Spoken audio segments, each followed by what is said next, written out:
स्पष्ट तौर पर कहना चाहूँगा,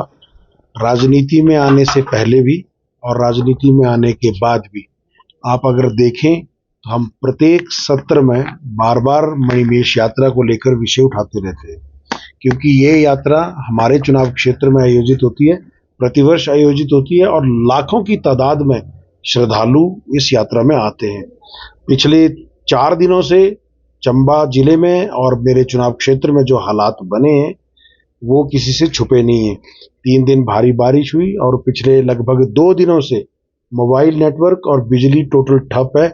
मुझे बहुत दुख इस बात का है कि हम संपर्क ही नहीं कर पा रहे हैं कि कहाँ कितना नुकसान हुआ है, कहाँ जान-माल का नुकसान हुआ है, कहाँ कितने लोग फंसे हैं, हमें कोई जानकारी प्राप्त नहीं हो पा रही है। चंबा के जिलाधीश से भी हमारे संपर्क नहीं हो पा रहा, भरमौर के प्रशासन से भी हमारा संपर्क नहीं हो पा रहा। पिछले कल मुझे लाहौल स्पीति से भी कुछ फ़ोन आए थे, हमारे भेड़ पालक वहाँ पर फंसे हैं, जो उनकी माइग्रेशन का समय है, वो वहाँ से वापस आते हैं तो नदियों में, नालों में जो पुल बने थे अस्थायी, वो सारे बह गए हैं। तो इन सारे विषयों को लेकर हमने सरकार से मांग की है कि त्वरित कार्रवाई करते हुए विशेष सुरक्षा बलों का, चाहे वो आर्मी की सहायता लें, चाहे वो ऑल वेदर हेलीकॉप्टर जो आर्मी के होते हैं उनकी सहायता लें और वहाँ पर हेलीकॉप्टर की सुविधा से एक तो नुकसान का आकलन किया जाए, साथ ही साथ जो राहत और बचाव कार्य हैं, कोई घायल है, कोई बीमार है, तो उनको भी वहाँ से बाहर निकाला जाए। साथ ही साथ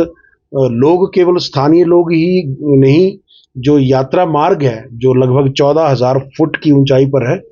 वहाँ मौसम भी खराब हो जाता है, बर्फ़ भी पड़ जाती है, वहाँ खाने पीने की, रहने की भी असुविधा लोगों को हो रही होगी। और ऐसे समय में ये जो लोग हैं, ये केवल चंबा के नहीं हैं, भरमौर के नहीं हैं, हिमाचल के नहीं हैं,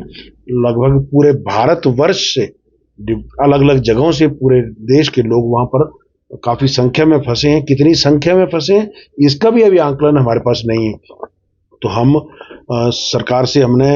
आग्रह भी किया है, प्रधान सचिव को भी हमने लिखित में भी दिया है और व्यक्तिगत तौर पे भी कहा है। अभी सदन में भी हम इस विषय को उठा रहे हैं कि त्वरित कार्रवाई करते हुए, चाहे सेना की मदद लें, चाहे एनडीआरएफ की मदद लें, चाहे समाज सेवी संगठनों की मदद लें, पुलिस वालों की मदद लें, कुछ भी ऐसा करें ताकि मेरे विधानसभा क्षेत्र में जो स्थानीय लोग और श्रद्धालु वहाँ फंसे हैं उनको तुरंत राहत पहुंचाई जा सके।